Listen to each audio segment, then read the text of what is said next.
안녕하십니까. 인생을 성행하는 남자 정영기입니다. 오늘은 지난 시간에 이어서 사농공상을 살피고 있죠. 선비, 그 다음에 농부.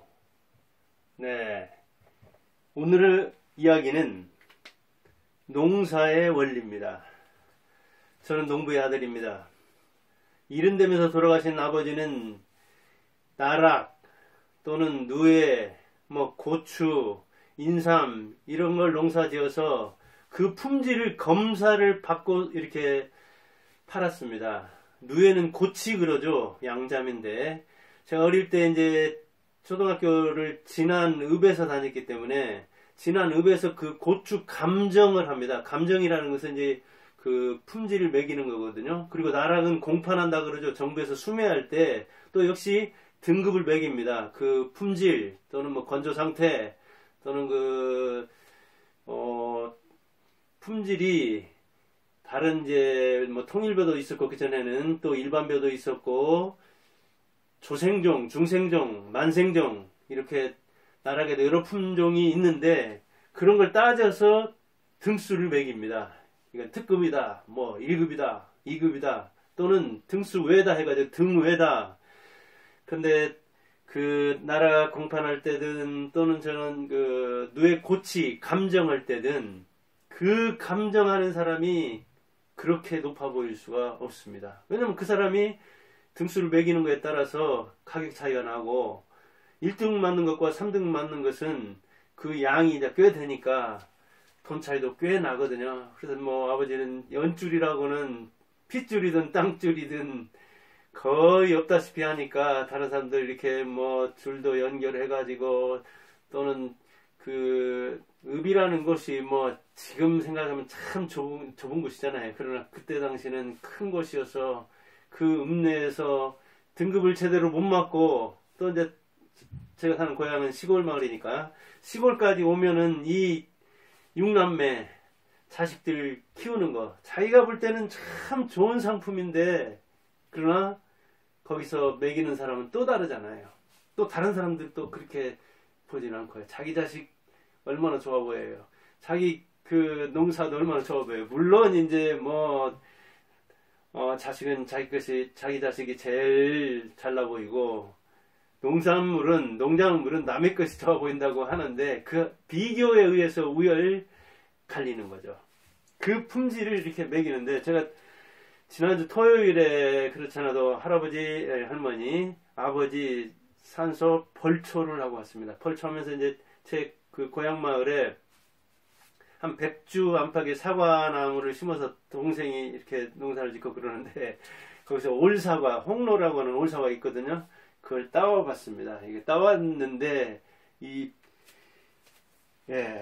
이런 건 이제 상품이 될 만한 아주 좋은 사과죠. 이렇게 큼지가 제 주먹보다 더 크죠. 그러나 이 모양도 좋고 골고루 빨갛게 익었죠. 이건 작은 겁니다. 아까에 비하면 훨씬 작은데 이렇게 검은 반점이 있잖아요. 이게 검은 반점이 요즘 고추나 이런 데 잘 생기는 배에도 잘 생기죠. 탄저병이라고 하는 겁니다. 균에 의해서 생기는 썩는 거죠. 이렇게 생긴 것도 어때요? 잘 못생겼잖아요. 그런데 이렇게 썩었으니 이런 걸 어떻게 상품을 내놓겠습니까? 이런 건 등외죠. 먹지도 않죠. 이런 거는 제가 따와봤습니다. 한번. 그 다음에 이게 이제 잘 익으면 먼저 와서 맛보는 게 벌이라든가 새라든가 이런 벌레들입니다. 이게 새가 파먹은 겁니다.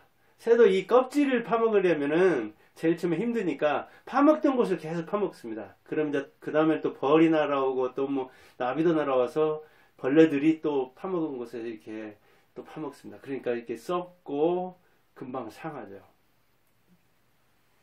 이런 거 역시 어디서 내놓고 있습니까? 여러분들 아마 시장에서는 못 볼 겁니다. 되게 시장에서는 이런 것만 보죠. 근데 올해는 이런 거는 아마 올사과는 이게 탄저병이 잘 걸리거든요. 그리고 올해는 장마가 2달 정도 지속되어서 이 병균이 오든 병충이 오든 방비를 할 수가 있어야 되는데 비가 계속 오면은 방제약을 뿌릴 수도 없습니다. 병은 자주 오고 방비는 못하고 그래서 고추도 뭐 올해 한 1000평 안팎 심었는데 거의 다 버렸다고 하더라고요. 오늘 고추가 비싼 이유가 다 있습니다. 자, 이렇게 네, 농사의 원리를 제가 이제 이야기하고 싶은데 첫째는 농부는 열매로 말한다. 그래요. 이름을 걸고 열매로 말합니다. 여기도 보면 이게 이렇게 있네요. 전주, 대봉시 그렇게 돼 있잖아요. 제가 여기 사먹은 건데 이 옆에 보면 이렇게 써 있잖아요. 네, 생산자, 성명, 주소, 그리고 날짜, 산지는 어디냐, 이 크기 또는 등급 해서 특이다, 뭐 상품이다, 크기가 대중소다, 뭐 이렇게 표시가 되어 있잖아요. 이렇게 요새는 감 하나에도 사과 하나에도 자기 이름을 걸고 책임을 집니다. 열매가 좋아야 됩니다. 일단은 아까도 얘기했듯이 아버지도 이렇게 그 농작물을 가지고 가서 이제 관리가 공무원이 평가를 하는데 사람이 하는 일이다 보니까 아까도 얘기했지만 줄을 연결해서 지금도 그렇듯이 농부는 열매로 말을 하기는 하지만 그 평가를 하는 사람은 또 사람이다 보니까 아무리 기계를 동원한다 하더라도 이게 이제 오갈 수가 있는 거죠. 사실은 2등급과 3등급, 특급과 1급 이 차이가 얼마나 나겠습니까? 검사 앞에만 서면, 감정하는 그 공무원 앞에만 서면 그렇게 약자였던 아버지가 뭐랄까요, 더 약해진, 더군다나 이제 그 평가를 받고 와서 잘못 평가를 받으면은 집에까지 그 영향이 미치죠. 그럼 자식들은 제대로 평가를 받았구나 안 받았구나 하는 거를 갈 때는 이제 자기 것이 좋아 보이기는 하지만 거기 가서 내놓으면 그래요. 대통령은 정치 업적으로 말하는 거고 기자는 기사로 말하는 거죠. 판사는 판결로 말하는 거죠. 근데 판결이 잘못될 때 일반이 상식에 비추어 봐도 판결이 잘못됐을 때 그때 신상필벌이 잘 이루어지지 않았다고 생각하죠. 사람들이 거기에 따르지 않는 거예요. 그럼 법치가 흔들리는 거죠. 그리고 교사는 교육으로 말하죠. 부모는 아까도 얘기했지만 자식 농사로 말하는 거죠. 작가는 작품으로 말하는 거죠. 말이 필요 없잖아요. 가수는 노래로 말하는 거죠. 근데 요새는 노래가 보여주기다 보니까 춤과 그 다음에 그 사람들의 인성이나 성격 모든 것이 다 반영되는 측면이 있죠. 노래로 말해야 하는 가수이기는 하지만 그의 종합적인 인품까지 보는 측면이 있죠. 역시 판사 마찬가지죠. 판결로 말하기는 하지만 그 사람이 어떤 길을 걸어왔는가. 그래서 불편부당해야 되는데 그렇지 못하면 문제가 되는 거죠. 대통령에서 이 농부까지 다 농사의 원리에 따르는 겁니다. 그래서 저는 농부의 아들이기 때문에 농사의 원리를 중시하고 그리고 열매로 말하는 인생이 되려고 합니다. 그러니까 저는 유튜브에서 내용으로 형식으로 말하려고 하고 논문 같은 거 저술 같은 거에서도 역시 내용으로 말하려고 합니다. 그런데 이 농부가 말하는 열매 이게 제대로 평가를 안 받는 거예요. 이거 사먹는 사람은 이거 하나에 사먹으면 뭐 2,000원이다 3,000원이다 뭐 굉장히 커 보일 것 같지만 저는 농부의 아들로서 지금까지도 농사에 뭐랄까요 1년에 몇 달씩은 종사했거든요. 그래서 이게 하나 나오기까지는 얼마나 힘든가를 압니다. 한성이 국가꽃이 피기 위해서 서정주 노래처럼 봄부터 그렇게가 아니라 겨울부터 노력합니다. 그래서 이런 상품에 속할 만한 사과는 이번에 따보니까 한 5분의 10분의 1 안 되더라고요. 거의 중하품 이 등외 이런 게 많아요.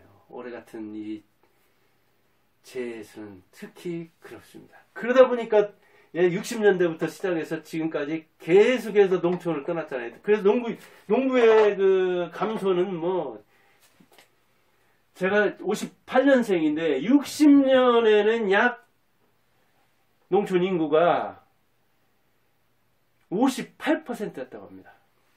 이제 전체 인구의 58%. 그런데 75년 되니까 그 뒤로 15년 뒤에는 38%. 그리고 2015년에는 5%. 지금 아마 그 이하일 겁니다. 일본이나 미국은 1% 이하죠. 0. 한 8% 안팎이잖아요. 1% 인구가 그렇게 소고기를 공급하고 쌀을 공급하고 이렇게 사과를 공급하고 상추를 공급하는 겁니다. 이렇게 인구가 감소됐어요.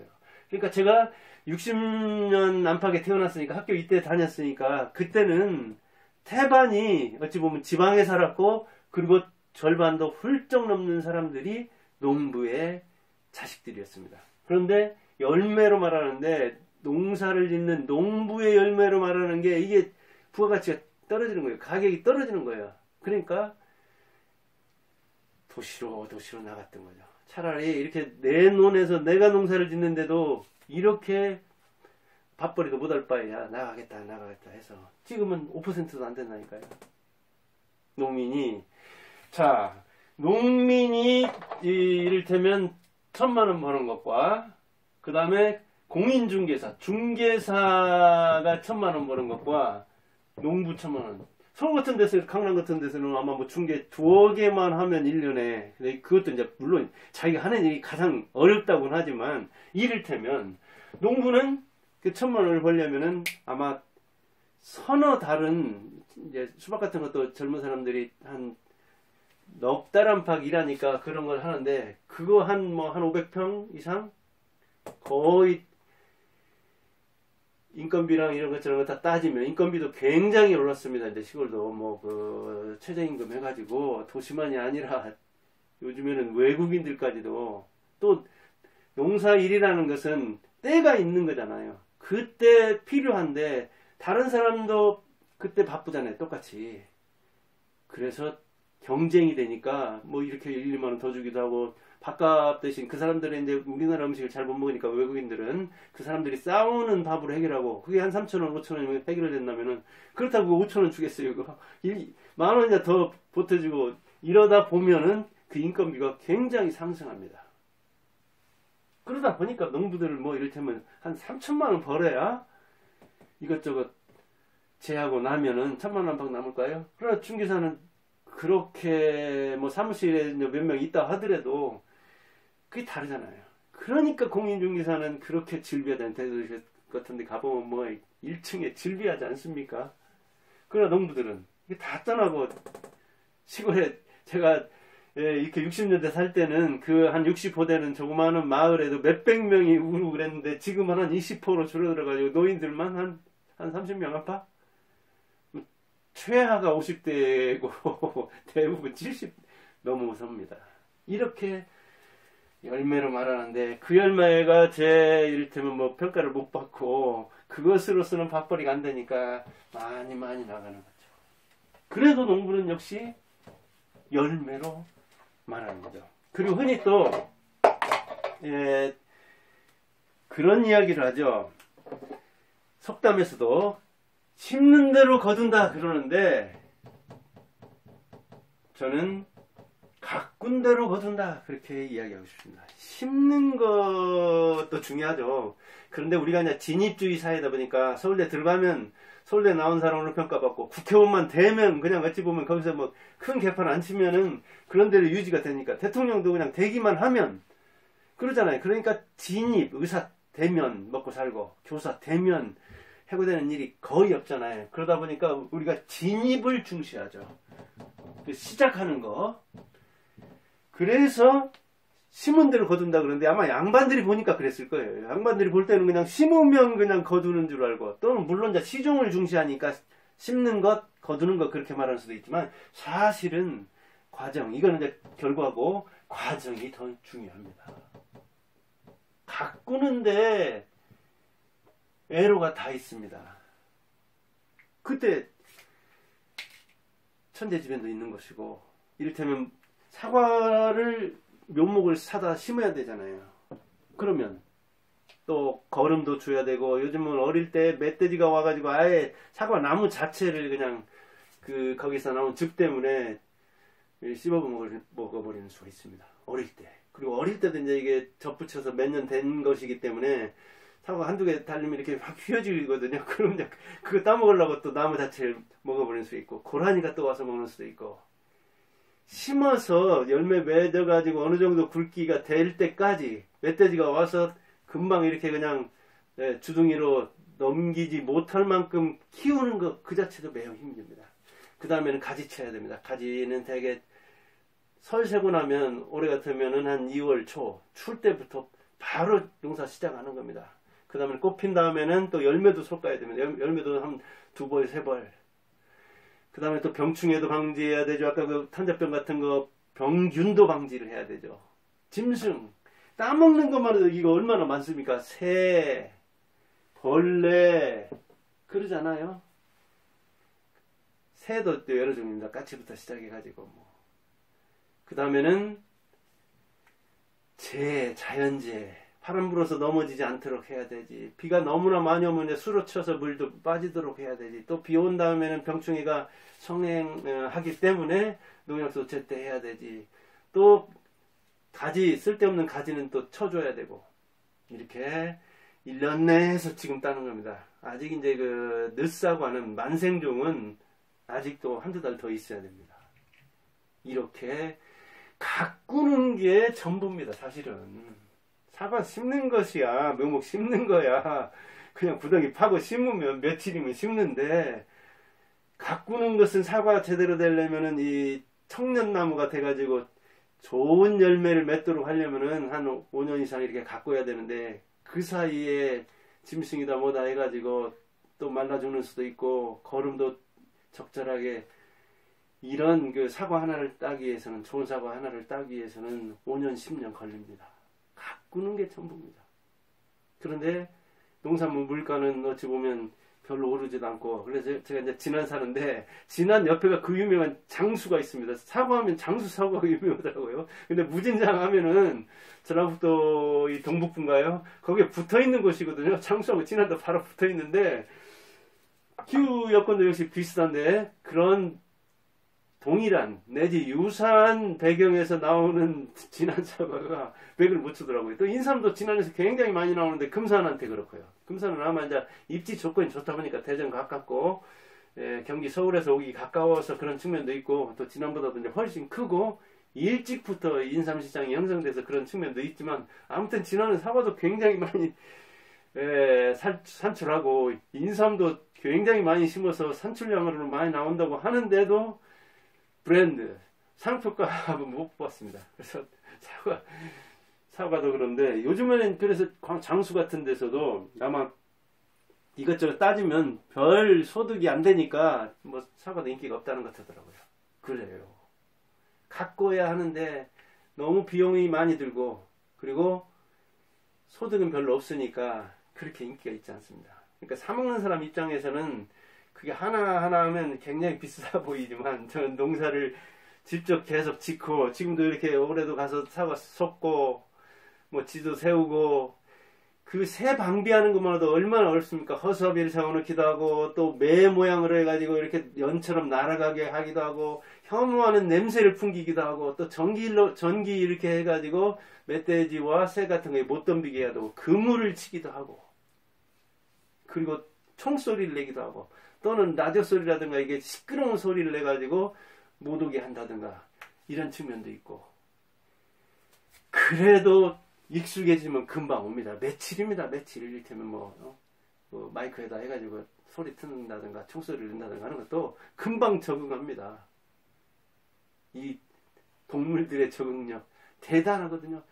그러니까 멧돼지를 농부가 볼 때는 생태학적으로 보는 게 아니라 농산물 위주로 보거든요. 그런데 지금도 무슨 환경 찾는 사람, 무슨 자연보호 찾는 사람, 이 사람들은 그걸 굉장히 낭만적으로 생각하는 거예요. 이게 정치하는 사람이 정치업적으로 뭔가를 말해야 되는데, 이 친구들이 어떤 그 뭉상가가 되고 낭만가가 되면은 농부들은 죽습니다. 지금 멧돼지는 이를테면 개체수가 너무 많아가지고 이제는 농작물을 걱정해야 할 정도가 아니라 농부들이 생명을 걱정해야 할 정도가 되는데, 이를테면 생태적으로 보면서, 자연 환경적으로 보면서, 그리고 그 동물들의 뭐라고요? 동권이라고 하나? 애완견이다 보다 이런 거에 대한 어떤 그 권리 이야기잖아요. 사람의 인권 그런 것처럼. 그런 차원에서 봐가지고 그쪽을 90% 보고 농부들의 그 뭐랄까 애로라든가 이런 걸 이해 못하는 사람은 이 가꾸는데 농부들이 얼마나 힘든가.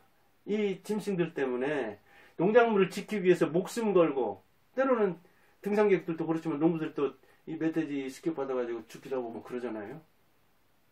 그런 것을 어찌 보면 알아야 되는데 농부가 아니다 하더라도 그 사람의 알면 모르면서도 저 짐승에 대해서 막 그 몽환적으로 이야기하고 굉장히 낭만적으로 이야기하면 그 사람이 짐승도 저렇게 뭐랄까요 보호하자고 하는데 짐승의 그 권리마저도 주장하는데 사람에 대해서는 어떻게 하는데 천만의 말씀이에요. 제가 볼 때는 사람도 모르면서 그 농부들의 뭐랄까요 이 사과 하나가 나오는 데까지 농부들이 사과 하나를 생산하기까지 어떤 과정을 거치는가에 대해서는 이해하려고도 하지 않고 알지도 못하면서 그 이 짐승들에 대해서만 이야기하는 균형이 안 맞고 조화가 안 맞으면 문제가 일어나는 거거든요. 그 가꾸는데 얼마나 힘든가.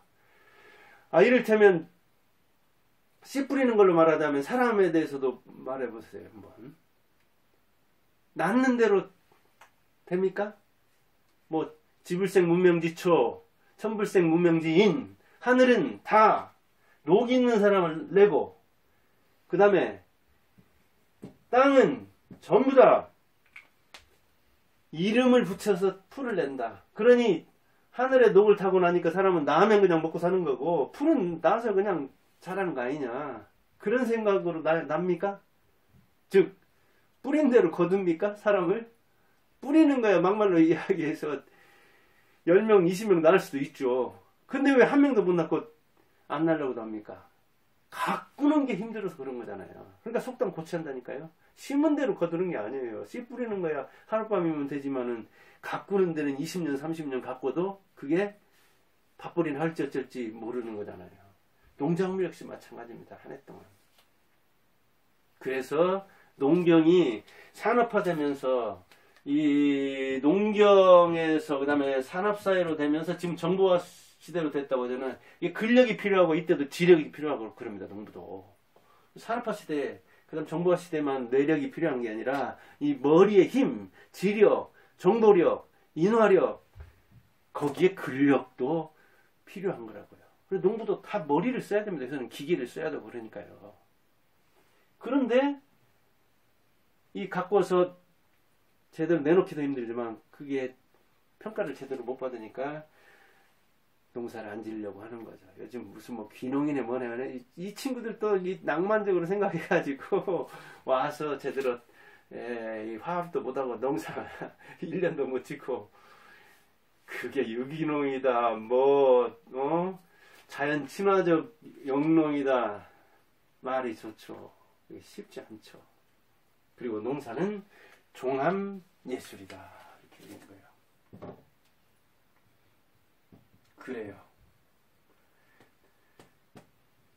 농사도 성과의 예술입니다. 열매의 예술인데 종합 예술입니다. 사람이 할 부분이 있어야 되고 이를테면 작물 선택하는 것부터 시작해서 우리도 이번에 어머니하고 동생이 코로나19 그 유행하는 거 봐가지고 수박을 좀 줄이고 그 다음에 고추를 많이 심었는데 작목을 선택까지는 맞았는데 그게 탄저병이 강하기도 해야 되는데 그걸 밭에다 안 심고 논에다 심어서 이게 배수가 잘 안 됐어. 물이 안 빠지니까 이 습한 데에서 균이 잘 살잖아요. 그래서 탄저병이 다 걸려가지고 뭐 한 번 따고 그 다음에는 전부 다 망칠 정도로 이렇게 썩는 이 병 고추에서도 걸리면은 그건 뭐 따야 상품 가치가 없어. 다 썩어버리니까요. 그래서 작물 선택하는 거, 그 다음 품종 선택하는 거, 그 다음에 사람이 노력하는 거, 그리고 자연이 또 협조를 해줘야 한다니까요. 사과 같은 것도 이를테면 꽃필 때쯤 해가지고 쳐버리다. 이 진안도 공원이라고 하듯이 진안공원 그러잖아요. 꽃필 때 된소리가 내리는 수가 있습니다. 그러면은 그 꽃이 얼어버리면 그거는 이제 아예 열매를 안 맺습니다. 감나무다 보다 이런 것은 추워서 죽는 수가 있습니다. 죽어버리면 몇 년 큰 것도 끝납니다. 몇 년 그 수고가 거품이 돼버린다고요. 이렇게 자연도 협조를 해야 되는 거예요. 그래서 어떤 시인이 썼던가요? 저 대추 한 알에는 뭐 자연도 들어있고 햇빛도 들어있고 바람도 들어있고 뭐 그런다고 하는데 농부들은 그런 거 몰라요.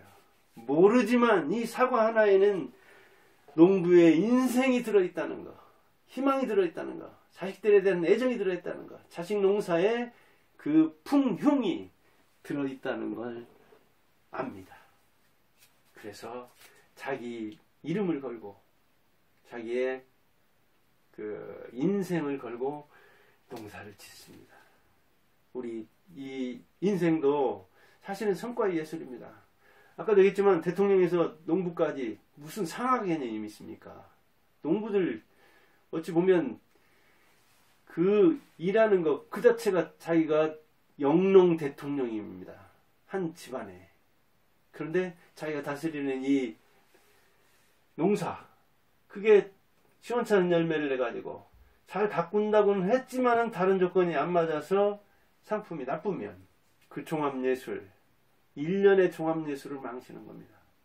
그래서 올해 고추 망해가지고 고추 그 건조기도 다시 들여놓고 뭐 그랬는데 건조기 값 잘하면 그냥 한두 번 따서 몇백만 원 하면 그걸 될 수가 있는데 인건비도 건조기 값은커녕 그 씨앗값도 묘목값도 재료값도 못하는 거예요. 농사라는 건 그래 이게. 어쩌면 도박적 성격이 있죠. 몇 년에 한 번 잘한다 하더라도 몇 년에 한 번만 잘못되면 그렇게 망하는 수가 있는 겁니다. 그래서 참 저는 농부의 자식으로서 이 시지프스의 신화를 쓰는 듯 합니다. 이렇게 해가지고 겨우겨우 정상에 올려놓으면 다시 원위치 되는. 그래서 1년 1년 올라가는 어떤 그 인생이 아니라 되돌이표 제자리 걸음 그런 인생처럼 그런 인생을 살다간 아버지를 이렇게 성명하면서 그리고 아버지가 그 심어놓은 그때 이제 사과나무는 뭐 17년 정도 들어가셨나요? 근데 지금은 거의 개조가 됐겠네요. 왜냐면 사과나무도 늙으면 이 열매가 좋지 않거든요.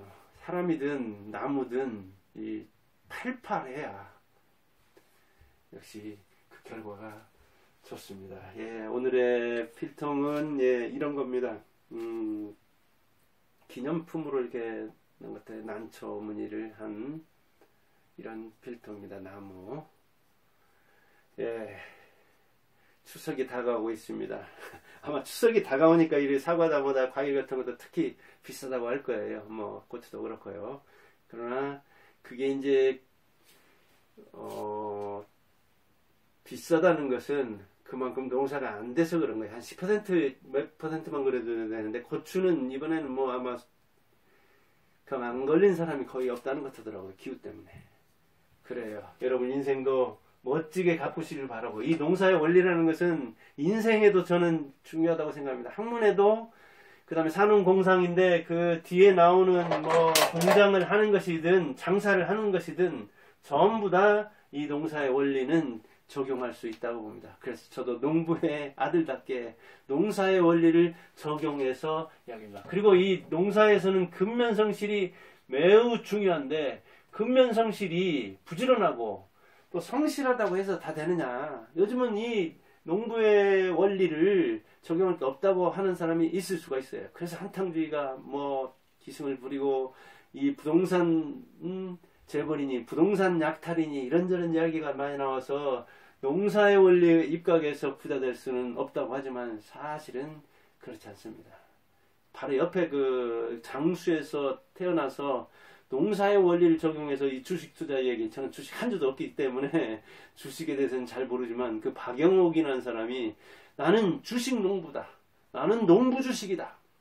농사의 원리에 입각해서 주식을 투자한다. 그런 이야기를 하는데 참 일리가 있더라고요. 그래서 그 사람 제가 한번 이야기를 해봅니다. 인생적인 차원에서. 그래요. 여러분들의 인생을 멋지게 농사의 원리에 입각해서 성형하기 바랍니다. 감사합니다.